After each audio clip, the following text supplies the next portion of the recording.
बीच वाला घेरा है उसमें सीताराम जी विराजमान है। 88,000 ऋषि मुनि भगवान के हमेशा समाधि ध्यान में लिए रहते हैं। ये है कि 2 बजे 3 बजे रात को जो परिक्रमा करते हैं ना दर्शन, बड़े बड़े सिद्धों के दर्शन आज भी लोगों को 12 हाथ 13 हाथ 20 हाथ 100 फीट के जटा फैल रहे परिक्रमा में वो चल रहा है।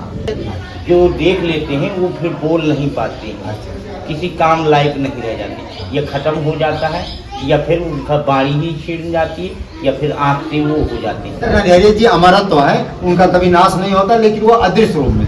अब हम जहाँ पर बैठे यहाँ के बारे में आते हैं तो ये जो कामतानाथ जी हैं इनके बारे में बताते हैं। ये कामतगिरी जो है 1000 खंभों का बना हुआ सोने का महल है, अदृश्य रूप में, वो किसी को दिखाई नहीं देता। अब एक दृष्टांत हम देंगे कि ये सोने का है कि नहीं, एक दृष्टांत देंगे। तो जब ये सोने का महल है 1000 खंभों का बना हुआ, इसमें 7 घेरे हैं। जैसे एक बीच ये गर्भगृह है ना, इसके बगल में फिर घेरा है, उसमें असंख्य जो है वो बने हैं भवन बने हैं। जैसे 12,000 क्योंकि जानकी जी की 12 सखियां तो 12 भवन बने हैं, 12,000 भवन बने। इसके बाद जो इसके तीसरा घेरे हैं उसमें भगवान के असंख्य पार्षद रहते हैं। जो पांचवा घेरा है उसमें भगवान राम जी के 88,000 ऋषि मुनि इस कामतानाथ जी में वास करते हैं। फिर इसके 6वां घेरा है उसमें गंधर्व व किन्नर वो भी भगवान की स्तुति वंदना करते हैं। इस तरह ये 7 घेरे हैं, इसमें 7 गेट हैं। 7 गेट में किसी में हनुमान जी रक्षा करते हैं, किसी में इंद्र रक्षा करते हैं, किसी में भैरव रक्षा करते हैं, किसी में जो है आपका जो है भगवान शंकर जी या कामतानाथ जी रक्षा करते हैं। 4 गेट है, चारों में जो है देवता अपनी अपनी रक्षा करते हैं। हाँ, उनके आदेश के बिना कोई भी उस माने महल के अंदर कोई भी नहीं जा सकता।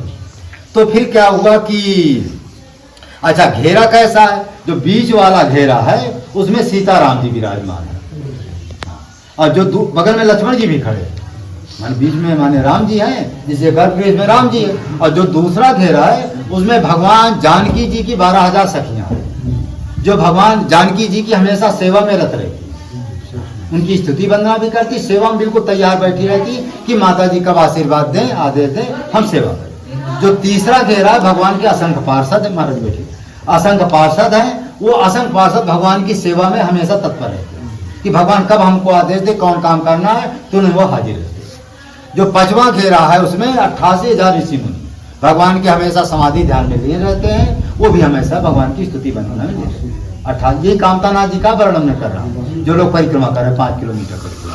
फिर जो 5वां माने 6वां 7वां घेरा है उनमें गंधर्व किन्नर जो हमेशा उनकी स्तुति वंदना करते रहते हैं। इस तरह से ये 7 घेरे, ये सब सोने का महल बना हुआ है। और जो इसके 4 गेट हैं, एक गेट तो आप देख रहे हैं उधर है कौन से, यहाँ के जो है पुजारी का कहना है कि ये परिक्रमा माने परिक्रमा मार्ग में वो जो माने 1000 खंभों का जो सोने का महल है इसमें 4 गेट है। प्रथम गेट जो पूर्वी मुखार बिंदु है जिसको अनादि माने कामतानाथ जी कहते हैं, असली कामतानाथ जी यही है। वो तो प्रेम पुजारी जी ने चंदन की लकड़ी से ही बनवाया था, जो वहाँ से रोड़ी कर रहे थे, इसलिए प्रेम पुजारी जी। हाँ वो सत्य बात है। तो जो असली कामतानाथ जी जो पूर्वी मुखार बिंदु इसमें शालिग्राम भी उनके मुख में है। ये कामतानाथ जी यही है, जो यहाँ के क्षेत्र की जनता है वो इन्हीं को मानती है। ये अनादि है, माने कोई नहीं जानता इनकी कब से माने कब ये विराजमान है। हाँ ये माने असली यही है, पत्थर के बने हुए हैं, माने प्राचीन।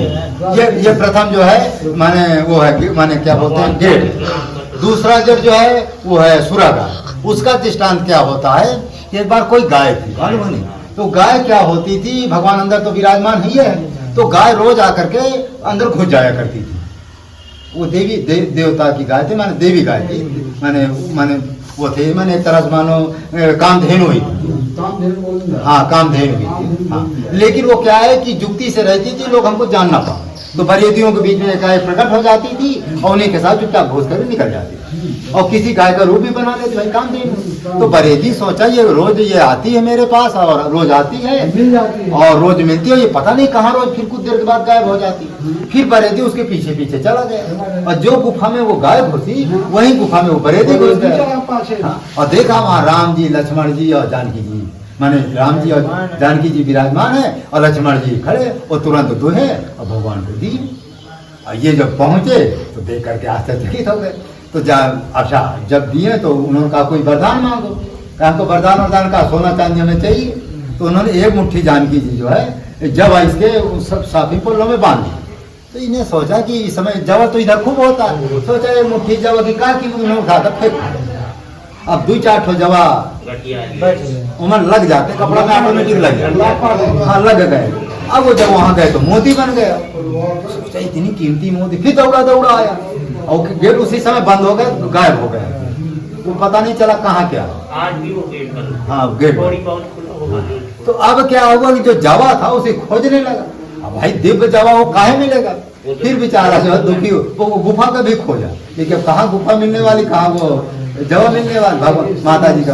अच्छा उसको ना फेंकता तो करोड़पति बन जाता, भाई माता जी का है, कोई साधारण जो मोती थोड़े थी। फिर इस तरह से माने वो बरे जी को यहाँ ये सुरागाय में भगवान ने दर्शन दिया, प्रत्यक्ष प्रमाण। फिर दूसरा प्रमाण है बराह के हनुमान। बराह के हनुमान जी में एक अभी पुजारी है, उनसे मैं बात करा सकता हूँ, आज से 10-5 साल पहले की बात। तो क्या होता था, 3 बजे रात को ऊपर से घंट की आवाज आती, ऐसा लगता था कि उसमें तमाम देवी देवता जो अभी नहीं दृष्टान दी, वहाँ तमाम देवी देवता जो है भगवान की स्तुति कर रहे हैं, ऐसा खूब तेजी से घंट की आवाज आ रही नहीं। उधर बराह के हनुमान जी खोई की तरफ एक पुजारी बता रहा था, अपने माने कान की सुनी, भाई देखा तो कोई देखेगा तो नहीं, क्योंकि भाई नहीं है ये सही। तो क्या हुआ कि घंट की आवाज आ रही थी। अभी आपके पिताजी थोड़ी बहुत जानते हो तो भगवान जाने, ये सही जो आप बता रहे हैं, हाँ। आज भी वहाँ है। हाँ तो क्या घंट की आवाज आ रही थी, तो उन्होंने कहा महाराज जी मेरी देखी, लेकिन 5 साल पहले सुनाई देता, अब नहीं सुनाई देता, तो कलयुग इतना बढ़ गया, पाप इतना बढ़ गया है कि लोगों को ज्ञान भी नहीं है।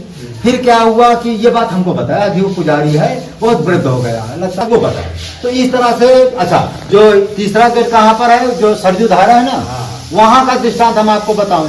जो यहाँ सरजू धारा से 100 साल 50 साल पहले वहाँ पानी गिरता था, 12 महीना पानी गिरता। लेकिन कारण क्या था कि यहाँ ये औरतों ने जो है उसमें नहीं वो जो बच्चा जो पैदा होता है ना, उसमें अपना जो गंदगी धो दी, उसे भाई देव नदी है। अब ये ब्रह्मकुंड की ये नदी है, 12 महीने में स्नान किया हूँ महाराज जी। ये आज से 12 साल पहले मैं 1.5 महीना रहा हूँ, पानी गिरता, पानी बहता था, मैं स्नान किया और डेली स्नान करता। इसी को कहते हैं पैसुनी नदी। पैसुनी नदी इसी को कहते हैं, खुदाई उदाई हुआ उसका भी हाँ स्रोत मिला है। तो इसी को यही ब्रह्मा जी जग किए थे, ब्रह्मकुंड है ना, यही ब्रह्मा जी जग किए थे, और ब्रह्मा जी जब जग किए थे यहीं से पैसुनी नदी का प्रकट हुआ। लेकिन अब यह है कि औरतें यहाँ की गंदी संदी है, अपना नहीं गंदी होती, तो ये सब देवत्व जो नदियाँ हैं धीमे धीमे लोग, वही बात वहाँ है। तो वहाँ एक महात्मा से बताया कि महाराज जब हम पुराने महात्मा थे, कहा जब हम आया था तो ऊपर से तुलसी और फूल बिल्कुल ताजे रोज अपने आप गिरते थे, बरसातों सत का समय नहीं पानी के साथ बहते थे। ये भी प्रमाण है कि इसका मतलब ऊपर ऐसा है। फिर वहाँ एक सरजू तालाब है, दृश्य रूप इसके माने अंदर एक सरजू तालाब है। और आज भी जब ये बरसात में पानी जब गिरता है, पानी बंद हो जाए 10-20 घंटा के बाद जब वो माने ओवर हो जाता है, हाँ जब पूरा भर जाता तो वो कई दिनों तक वो चलता रहता है। जो है वो है वो कौन सी गंगा है, चरण गंगा। चरण गंगा होकर वो नीचे देखो ना वो तालाब जैसा उसमें भर जाता है। लेकिन अब वो क्या है कि ये पापियों की वजह से वो भी धीमे धीमे बंद। ऐसे बहुत से दृष्टांत है।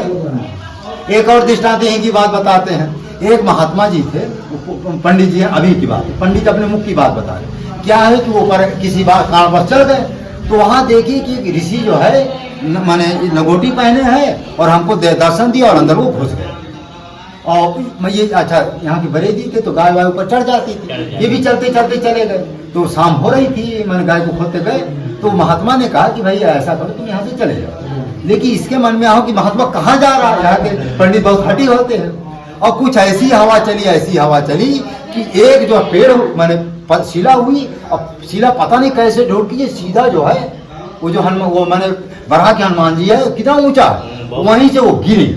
और भगवान की ऐसी लीला हुई कि इस तरह से कोनो पेड़ में ही अटक गए। इस तरह शिला यदि गिरते तो मर ही जाते। वो पेड़ में वो शिला पेड़ में अड़ी, और ये क्या है चिटिक करके जो है पेड़ में इस तरह से पेड़ को हाँ चिपक गए। भगवान की लीला समझो, इतनी दूर से कौन गिरता, कौन बचता, कौन जानता।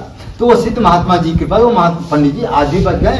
आज भगवान माने कामतानाथ जी को बहुत मानते हैं, कि 100 फीट की दूरी पर गिर तो कुछ ना बचता। पंडित जी अभी हैं वो अभी एक से खाई है, वहाँ जाने में पता चलता है। तो ऐसे चमत्कार यहाँ परिक्रमा मार्ग में होते ही रहते हैं। और यहाँ भी आज भी कहते हैं कि 2 बजे 3 बजे रात को जो परिक्रमा हाँ, करते हैं ना दर्शन, बड़े बड़े सिद्धों के दर्शन आज भी लोगों को 12-12 हाथ, 13-13 हाथ, 20-20 हाथ, 100 फीट की दूरी। हाँ। चटा फैल रहे परिक्रमा में, वो चल रहा है। ये देख लिया तो वो फिर बोल नहीं सकता, न किसी से कह सकता है। जब ऊपर जाएगा या फिर नीचे ही रहेगा वो। अच्छा। हाँ, इस तरह का यहाँ व्यवधान है। यहाँ के पुराने लोग बताते हैं, जो देख लेते हैं वो फिर बोल नहीं पाते हैं, किसी काम लायक नहीं रह जाते। ये खत्म हो जाता है या फिर उनका बाड़ी ही छिड़ जाती है या फिर आँख से वो हो जाते हैं। ये दर्शन होते हैं 12-1 तो ऐसे ऐसे स्थान हैं जहाँ दर्शन। वो नरहरियानंद जी क्या हुए कि उनका समय पूरा हो गया, अपना चले गए। खैर नरहरिया जी अमरत्व तो है, उनका कभी नाश नहीं होता, लेकिन वो अदृश्य रूप में किसी को दिखाई नहीं देता। वहाँ जब मैं गया तो कुछ नहीं था, वो मंदिर बना था। नरहरियानंद जी की तपोभूमि थी, जो मैंने तुलसीदास जी के गुरु थे। हर खेत बताया गया है, पूरा सूखा क्षेत्र। तो अब क्या, मानव धन प्रसार की जय, सत्य न्याय धर्म की जय, कामतगिरी भगवान की जय, रामचरितमानस की जय, और ये ब्रह्मकुंड की जय, और पैसुनी नदी की जय। जय जय सीताराम।